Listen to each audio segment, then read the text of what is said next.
Obviously, really proud of our team, but I have to take a second and just say that my thoughts and prayers are with Mackenzie and Coach Wilkie. You know, that we've really been thinking about them, and you know, puts basketball in perspective really fast. And in the midst of a big game, I don't want to lose sight that those things are more important. So she truly has been in our thoughts and prayers, and will continue to do so. Obviously, a great monumental step forward for us, but I think my favorite thing about the game is that there was no massive celebration.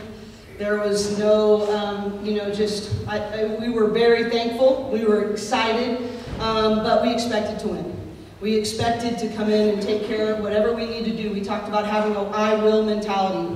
Whatever it takes, I will do it. And I think there was just a real calm. Like, we did exactly what we set out to do. We persevered. There were ups and downs. They made their runs, we made our runs. But really, really proud of the maturity and the poise of our team. Questions? Coach, with TV Sports. Now that these two here are these seniors, you saw the maturity of this team, especially the last time in the fourth quarter. Can you really say right now that you guys have been battle tested? Yes. I mean, their freshman year, we played the #1 schedule in the country. And now you add that our conference is the #1 conference in the country. I don't think they can choose many more battles. But I think that's what they came here to do. I think they've embraced every challenge. I think they've grown mentally, emotionally, tactically. You know, I thought Monique played to her strengths. I thought she battled with Kalani. Obviously, Kalani is a great player. They actually played together this summer, all three of them, with USA Basketball. But I thought we, on the offensive end, really played to Mo's strengths. So our game plan was to get the ball to Mo in space, especially in our set pieces or out-of-bounds situations. We were able to do that. The way Jordan is now thinking globally about the game and how she's grown from every experience, I don't think that happens without all the battles that you've gone through. But they have to embrace those too. And they've been willing to be coached, they've been willing to grow, and it's paying off. Monique, you gave up some height and weight there, Brown. Yeah, right. What was it like banging with her?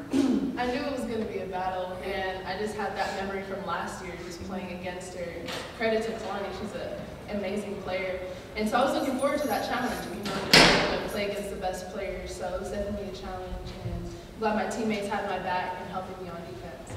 Jordan, when they came out and making out so strong, they basically kind of took the first punch. How did you guys rally to then come back? That really does.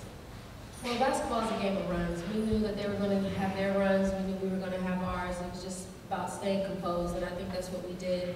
We didn't get frazzled, and we just did us, and I think that's what was important when they did come out and punched first, and we didn't give up. We didn't sink. We just came back and we stayed aggressive. We followed the game plan, and I think that's what helped. The players, you guys, obviously in the fourth quarter, the lead gets down to 4. You guys go into that timeout, coming out of that timeout, you guys put a run together there. Can you just kind of talk about just emotionally where you guys were mentally, you know, when the lead gets down to 4? I thought we were calm. Like I said, we knew they were going to go on runs, and we've been in this situation many times. We now know how to deal with it, and so I just thought our whole team stayed composed, and I thought we were calm. And Jordan sets the tone with that, and she just has like a calm vibe about her. So I think that helped us going out of that timeout, that we were going to be okay, and that we just had to keep fighting, just keep playing. Kennedy, they were showing before you guys came out. Well, I think was it at halftime or something? You guys were dancing around in there. Yeah, right before, right outside in the hallway. Yeah, in the hallway. I mean, was that just kind of the mood going back out on the court that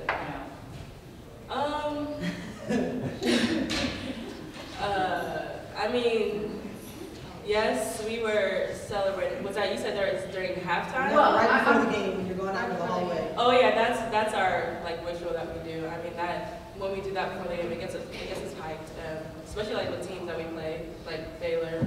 And I mean, I don't know, this game was just so much fun.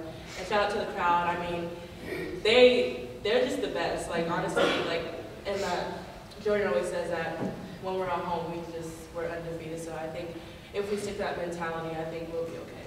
So.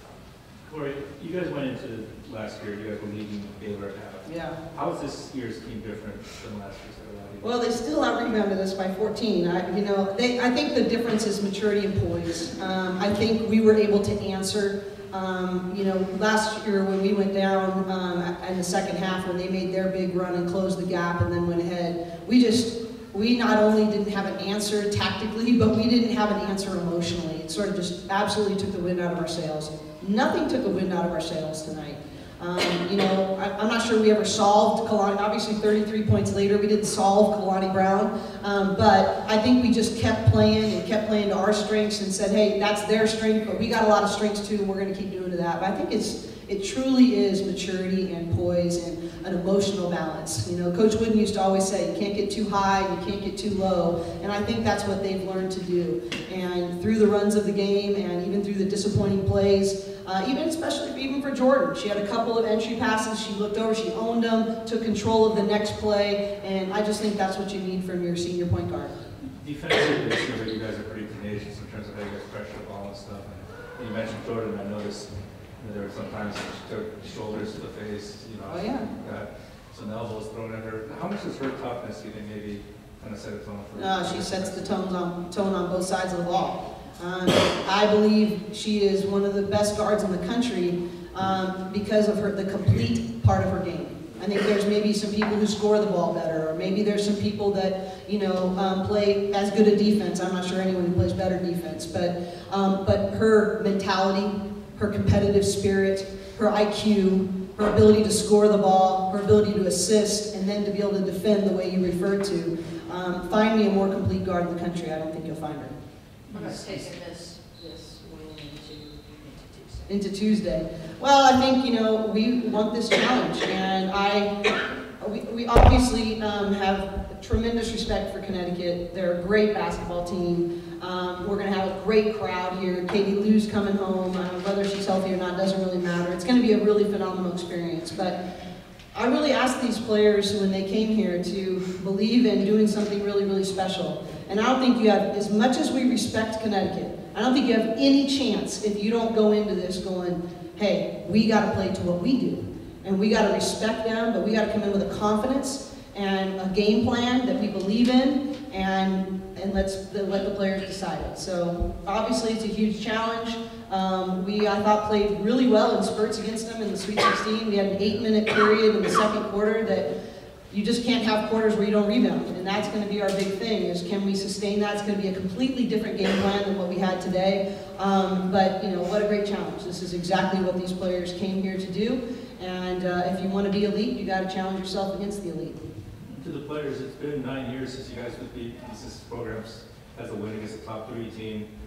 First time 21 years beating Baylor. I mean, can you guys grasp the significance of this win and what it means for the program? Go ahead, Mike. I would just say that's just kind of what we focused on this year. That's what we want to do, and it's not really about the opponent. We played to our strengths, we played to the best of our ability today. So I think we just handled business, and we have more business to handle going down the road. I think you have to keep in mind that this is November. I met with all these guys. I watch film with these two every week, and Kennedy watches film with Coach Tony, right? And but we talked about this week that as great of an opportunity it is, this is still November. Our focus has to be, what do we need to get better on? What are they looking at? They're looking at their individual plays. They're analyzing every pick and roll read. They're analyzing everything in their post defense. I mean, there's just a quest to get better, to be their best. And I think we have to spend all of our focus under the things under our control, and right now that's improving week by week. And we're not trying to, as much as we want to win on Tuesday, we're trying to be ready in March, and we're trying to do things then. So this is a stepping stone, and no matter if it's UConn or anyone else, that's going to be our focus week by week. Coach, you always talked about expanding the women's basketball spotlight onto the West Coast, and now you've got teams like Baylor and Connecticut here. Not only are you competing hard, you're winning these games too. How proud are you of just the growth of not only the school, but the conference as a whole? Yeah, I think it's bigger than any individual, and it's bigger than any team. I think we're fighting to grow our game. On the women's basketball side, we want to be LA's women's team when the Sparks aren't playing. And we want to be the team that rallies people. This would not mean nearly as much if we weren't sharing it and growing the interest. all the little kids that were here. And that was brought about by alumni. Allison Taka got this entire league of kids to come. And I think in the women's game, we have to have a global mindset, that it isn't about any one team. That's why the Pac-12 has raised its level, because everybody's like, hey, we're not going to badmouth each other in recruiting. We're going to play each other's players up. We're going to do what's best for the conference, and rising tide lifts all boats. Coach, also, do you feel now that you guys have these type of teams coming in, like I know Stanford is playing in Tennessee on the 31st. Are you guys planning to continue to get these type of teams to come out here and play you guys? Absolutely. I don't think I can get recruits to come if we don't. I think it's always a balanced scheduling. Scheduling is a scientific formula. It's something you have to work very, very hard at, but we will always be measuring ourselves. We went and scrimmaged Texas before this. I think one of the big reasons we won this game is because we went and scrimmaged Texas in the close scrimmage.